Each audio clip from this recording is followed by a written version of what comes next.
Welcome to the Manager Matt podcast show. The show is designed to give you solutions to your day-to-day management and leadership problems. It's hosted by Matthew Haddock, a frontline manager and leader with over 25 years of experience. If you're ready, then let's get on with the show.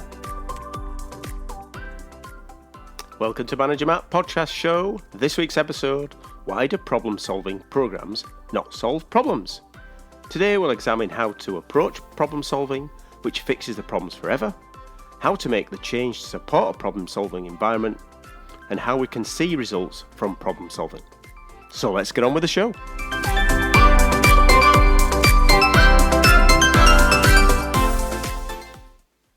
Delivering results is a primary aim of management, and one thing that gets in the way of doing this are problems.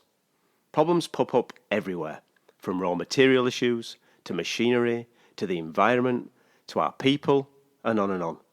So let's be honest, most daily meetings are built on reading out why problems have stopped your team delivering the plan or satisfying the customer. The traffic light system, or RAG system, focuses on, guess what? Yes, what problems have pushed the department into red, usually yesterday. And with every problem comes the action of the problem-fixing team. The machinery clicks into action and off they go to get rid of the problems. The engineers, the team managers, the technical lead all put on their, Superman costumes, get their opinions in and work around a fix so the problem can go away. And hopefully, by the next day, they all announce, problem is fixed and we're all green on the board. Hooray! So that's it. The problem is closed. It's fixed forever, never to rear its ugly head again. And within a couple of months, all the problems will be solved in our business. The world will be a better place, and unicorns and rainbows will be everywhere. Right? I guess by episode 7, you're getting to hear a bit of sarcasm in my voice. Of course the problems will come back, sometimes dressed in different clothes. Why is that, you ask? Because people fear saying that they have not fixed the issue. Remember, they stood up in a meeting in front of all the team, their peers and their boss, and pronounced that they'd fixed the problem. Now, that's a good example of where the culture doesn't really support fixing the issue yet. So the people are reluctant to admit failure. Now remember, people who announced that problem was fixed were experts, engineers, professional managers. They don't like others to see them as being wrong and not fixing the problems. Does that sound familiar? So what should happen to get problems sorted? Let's quickly look at an industry where problems are sorted. Not totally removed, but reduced significantly. That industry is aviation. The idea of a black box is a great example of where a system is used to fix an issue, making air travel one of the safest ways to travel. You should also look a bit deeper at the culture in aviation, where it is sometimes overlooked. Pilots and others are encouraged to raise safety near misses without any comeback. That way, a near miss is addressed before it becomes an incident. The culture embraces problems as a way of improving the future, not looking to punish the past. Another area to look at is the UK health and safety record. It's one of the safest places in the world to work. Through regulation, enforcement, fines, and education, each business worth working for will have safety at the top of their urgent and important list. On the point of safety, I've seen for the last 25 years in management a massive shift towards fully investigating and fixing forever safety near misses and accidents. I've worked for companies and managers who don't fear stopping a process or missing an order to make sure people are safe. That kind of business is one that you want to work for. It shows that it really, really cares. So to really move from a fix it for a day to a fix it for 100 years, you need to look at problems as if they were safety incidents. By doing this, problem solving and fixing forever should be a prerequisite of a business's success. Less problems means more time to focus on delivering the results consistently. Let's look how we do this. And no surprise, I've pulled together 5 steps. I feel these will start moving your teams towards a problem-fixing culture. So let's go through them. Step 1. Give the right people the right tools to solve the problem. You don't all have to be yellow belt or green belt or black belt in Six Sigma or a Kaizen master to be able to use simple problem-solving tools. But you do need a structure and a common approach. Spend time looking at the tools you think would work in your organisation. Some common tools are A3 problem-solving sheets, an 8-step problem-solving approach, or a fishbone. Some use problem-solving documents, or PSDs, which involve a number of techniques. Step 2. Get buy-in. This is key here.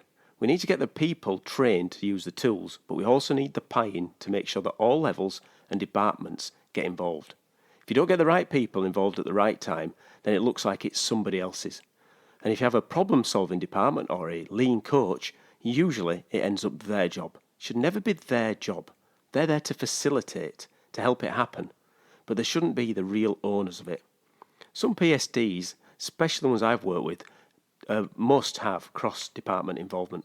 If they don't, it don't make any sense. It will just become a production or a technical or a quality issue, and that will never, ever get to the real root cause of your problems. Step 3. Time. Give the problem-solving process time and space to grow. And by doing that, you're going to start to embed it. Don't give up if the first PSD or fishbone or A3 is a failure. Because sometimes you need to go round that cycle a few times, again and again, to make it stick and also to get to the root cause. Remember how much time you've already spent fixing problems over and over and over again. If you can only fix one problem a week for a year, you have fixed 52 problems forever. Just think of what you could do if you have 52 less problems in your working year. Step 4. Don't let people say they haven't got time. Like step 3, people are quick to abandon an idea when they don't see it working. They don't have time to do this. We know the real problem of this. There's no point in doing all that. Let's not even look at it anymore. We think we've sorted it out. That's what got us here in the first place. You must make sure that people don't abdicate the responsibilities and try to get away from it. Because you've got the buy-in and you've got the training, this shouldn't be a major problem. But you must make sure people don't say they don't have time. Because if you don't have time, you'll never get to the root cause of the problem and your cycle will continue going over and over again. And remember, like any change, people are going to be wary of the change. When they can see the benefits, they'll all be in for it. So make sure people don't decide to leave the process too early. And step 5, make them important. Make them seen as a KPI. As safety has become the first thing on the agenda, it's become more and more important. So let's put problem solving as the next. If you measure and monitor your PSDs or whichever system you are using, you will see the results. Do this in your daily meeting. Make them important by putting a cost saving against them. It's amazing how much interest people get when you put pound sign or a dollar sign next to it. The hidden costs in problems that are not fixed are massive and will remain there until you really get focused on them. So let's recap. Step 1, give people the right tools.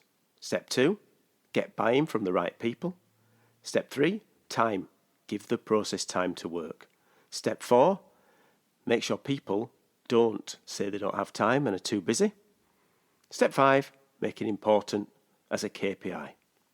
Well, thanks for listening on how to solve problems forever. Now it's over to you. You've got the background of how it works. You have the context of how you will deliver results. You have a step-by-step guide. Now it's up to you to take action and start seeing the benefits. So what are you waiting for? Do it. Nothing comes from nothing. Okay, that's it for me, Manager Matt, this week. Thanks for listening and goodbye. Thank you so much for listening to this Manager Matt podcast. We hope you found it interesting, helpful and actionable. One last thing, please leave a quick review on iTunes or with your podcast provider as it helps to spread the word of Manager Matt. If you haven't already done so, please subscribe to the podcast, and if you did like anything in particular, send an email to managermattpodcast@gmail.com or visit managermatt.co.uk for more content. Feedback is a gift, so let's keep giving. See you next week.